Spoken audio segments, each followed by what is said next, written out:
ادب ہمیشہ، اور ادب کے بڑے دائرے ہیں. اب صحیح بخاری میں حدیث ہے، استادوں کے مقابلے میں مسئلہ نہیں بتانا چاہیے، یہ بھی ادب ہے. آتا بھی ہو تو نہیں بتانا، بڑے بیٹھے ہوں تو کسی کو نصیحت نہیں کرنی چاہیے، یہ بھی ادب ہے. صوفیاء تو یہاں تک فرماتے ہیں کہ شیخ بیٹھا ہو تو تسبیح نہ چلاؤ، وہ تمہیں نصیحت کر رہا ہے، تم تسبیح چلا رہے ہو، تم اسے بتانا چاہ رہے ہو کہ میں تو نیک آدمی ہوں، تو باتیں کر رہے ہو میں اللہ اللہ کر رہا ہوں.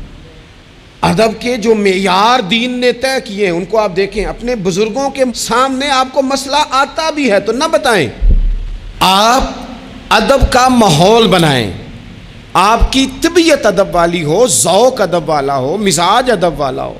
حضرت عبداللہ ابن عمر، یہ صحیح بخاری میں حدیث ہے، حضرت عبداللہ ابن عمر رضی اللہ تعالیٰ عنہ کہتے ہیں میں نبی پاک علیہ السلام کی بارگاہ میں حاضر تھا اور کبار صحابہ بیٹھے ہوئے تھے، بڑے بڑے جید لوگ. کہتے ہیں بڑے بڑے اکابرین صحابہ بیٹھے تھے تو حضور نے سوال پوچھا.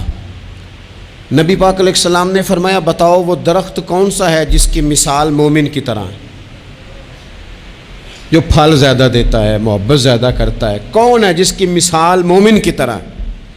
حضرت عبداللہ ابن عمر فرماتے ہیں کہ مجھے پتہ تھا کہ کھجور کا درخت ہے. یہ صحیح بخاری ہے. او دوستو سننا بھلا میں کیا کہہ رہا ہوں. فرماتے ہیں مجھے پتہ تھا کھجور کا درخت ہے، پر چونکہ ابو بکر صدیق بیٹھے تھے، چونکہ عمر فاروق بیٹھے تھے، چونکہ عثمان غنی بیٹھے تھے، چونکہ مولا علی بیٹھے تھے، چونکہ بڑے بڑے اکابرین بیٹھے تھے اور میں تھا بچہ. فرماتے ہیں جواب آتا بھی تھا تو میں نے اس لیے نہیں دیا کہ میرے باپ بیٹھے ہیں، میرے چچا بیٹھے ہیں، ان کے ہوتے ہوئے صلاح دوں، ان کے ہوتے ہوئے میں بات کروں. فرماتے ہیں میں نے بتایا نہیں. لیکن جب کسی نے نہ بتایا تو حضور نے خود فرمایا وہ کھجور کا درخت ہے. فرماتے ہیں میرے دل میں خیال آ گیا کہ میرے ذہن میں جو جواب تھا بالکل ٹھیک تھا، دیا کیوں نہیں، بتایا کیوں نہیں؟ جواب آتا تھا پھر بھی نہیں بتایا، اس لیے کہ بڑوں کا ادب قائم رہے، بڑوں کا مزاج قائم رہے. لیکن یہاں تو بھائی استادوں کے ہاتھ سے 1 منٹ میں نکل جاتا ہے سارا کچھ. شاگرد کہتا ہے میں بتاتا ہوں نا استاد جی تو گوگل چلاتے نہیں اور میں تو گوگل کا مفتی ہوں پورا، میں نے تو مسئلہ نکال بھی لیا ہے، میں ابھی میں نکال کے دیتا ہوں.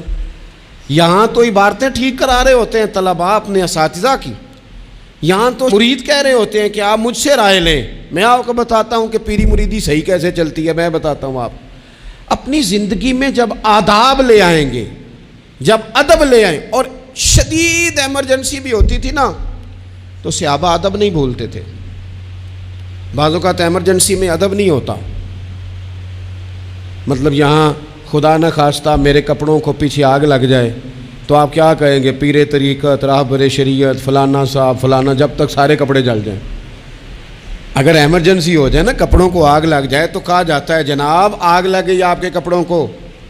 ہو سکتا ہے نام لے کے کوئی پکارے مولانا صاحب وہ دیکھیں آگ ہے، اتنے لمبے لقب نہیں ہوتے. لیکن صحابہ ایمرجنسی میں بھی حضور کا ادب کرتے. حضرت صدیق اکبر غار ثور میں ہیں، ایڑی پر ڈنگ مار رہا ہے سانپ، اور سانپ کا نام لے لے تو بندہ گھبرا جاتا ہے، لیکن ایڑی پہ ڈنگ مارا جا رہا ہے، جب تک ڈنگ لگ رہا ہے بار بار. اب اس کا اثر تیز ہوا، اس زہر کا اثر جب جسم پہ ہونے لگا تو آنسو آنکھوں سے نکلے، وہ حضور کے چہرہ نور پر آئے. تو محبوب نے فرمایا کیا ہوا؟ کہنا چاہیے تھا نا سانپ سانپ سانپ سانپ، پر حضرت صدیق اکبر ادب نہیں بھولے، کہنے لگے فدا کا ابی و امی یا رسول اللہ، حضور میری ماں بھی قربان، حضور میرا باپ بھی قربان، فدا کا روحی و قلبی یا رسول، حضور میرا دل بھی قربان، حضور میری روح بھی قربان، یا رسول اللہ وہ سانپ نے ڈس لیا مجھے. ادب نہیں بھولے. وقت بدلنا ہے تو بدل جائے، لیکن آداب کبھی بھی امت کے ہاتھوں سے جانے نہ پائے. آداب کا ہر وقت خیال رکھا جائے، ہر وقت خیال رکھا جائے. آخری بات آج آپ حضرات کی خدمت میں عرض کرنی ہے، ہر جگہ ضروری نہیں کہ کوئی تنقید کا پہلو ہی نکالا جائے، ہر شخص کی نیت پر شک کیا جائے، یہ ضروری نہیں. ایک ذہن بنا لیں، جو بھی رسول اللہ صلی اللہ علیہ وسلم کی بات کرے، عقیدہ اس کا ٹھیک ہو، دین کی بات کرے، قرآنی تعلیمات کی بات کرے، وہ کوئی ہو، کوشش کریں کہ جو خیر کی بات ہو اس میں خیر کے ساتھ سپورٹ شروع کر دیں. ہم نے بہت زیادہ جو گروہ بندی شروع کر دی ہے، اس سے تھوڑا سا اپنے آپ کو اوپر لے کے آئیں. اقبال بار بار روتے تھے، کہتے تھے فرقہ بندی ہے کہیں اور کہیں ذاتیں ہیں، کیا زمانے میں پن پنے کی یہی باتیں ہیں. کہتے تھے کیا اس طرح ہم آگے جائیں گے، کبھی برادریوں کے بت اور کبھی جماعتوں کے بت. تھوڑا سا نا اپنے ذہن کو بڑا کریں. اور دین کی بات آپ کو لگے صحیح کہ بندہ کچھ ٹھیک ہے، آپ نے بندے کی سپورٹ کرنی ہے کہ دین کی بات کی سپورٹ کرنی ہے. کوئی بھی کسی بھی رنگ میں جب حضور کا تذکرہ کرے، وہ حضرت ابراہیم علیہ السلام نے سنا تھا کہ وہ کماد کے کھیت سے، گنے کے کھیت سے کوئی اللہ اللہ کر رہا ہے، تو حضرت ابراہیم پہنچ گئے. اور فرشتہ تھا انسانی شکل میں، فرمایا رب کا نام پھر سنا. اس نے کہا میں سارے اونٹ لے لوں گا. فرمایا تو نام لینا تو اونٹ سارے ہی تیرے. وہ پھر تھوڑی دیر کے بعد چپ کر گیا. حضرت مفتی احمد یار خان صاحب رحمۃ اللہ نے اس کو لکھا ہے. دوبارہ سنا تو کہنے لگا ساری گائیں لے لوں گا. فرمایا ساری تیری ہوئی، نام دوبارہ سنا. نا علماں وچ پھسا سانو، تو یار دی گل سنا سانو. اس سارا کچھ دے دیا. تو فرشتہ عرض کرنے لگا مالک یہ تو تیرے نام کے سچے عاشق ہیں، یہ سچے دیوانے. تھوڑا سا نا اتفاق کرنے کی کوشش کریں، اپنے آپ کو تھوڑا بڑا کر لیں، میچور کر لیں. جب لوگ انسانوں کی بجائے نظریوں کو سپورٹ کرنے لگ جاتے ہیں نا، ہم شخصیات کے نہیں نظریات کے قائل ہیں. جب نظریات کو ہم سپورٹ کریں گے، دین ایک نظریہ ہے اور نظریے کی سپورٹ کبھی نہیں چھوڑنی چاہیے. نظریہ ہمیشہ نظریہ ہوتا ہے. جاٹوں کے، باٹوں کے، ارائیوں کے، فلاں ہو کے، فلاں ہو کے بڑا جی لیا. اب کچھ مسلمانوں کے بھی تو جینا چاہیے کہ نہیں؟ یار صحیح بتاؤ، کبھی اپنا تعارف بتایا ہے کہ ہم رسول اللہ کے غلام ہیں؟ یہ بھی تو تعارف ہے نا ہمارا، یہ بھی تو بتانا چاہیے. آپ کون ہیں جناب؟ کہتے میں تو گجرانوالہ کا رہنے والا ہوں. آپ کون ہیں جناب؟ میں تو جناب گجرات کا ہوں. بھئی آپ یہ کہیں میں رسول اللہ کا غلام ہوں.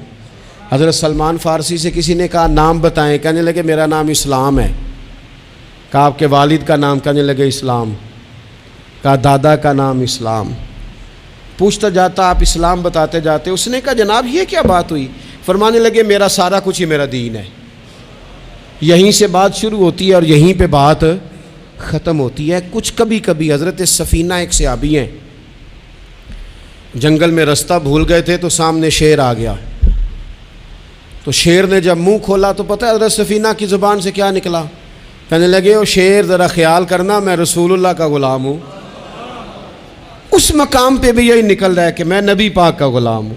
ایمرجنسی میں بھی جب کہا میں حضور کا غلام ہوں تو شیر نے دومیں لانی شروع کر دی، قدم چومنے شروع کر دیے. شیر پیچھے ہٹ گیا. تو آپ کی زبانوں پر یہ بات جاری ہو کہ ہم نبی پاک صلی اللہ علیہ وسلم کے غلام ہیں. اللہ تعالیٰ مجھے اور آپ کو عمل کی توفیق عطا فرمائے.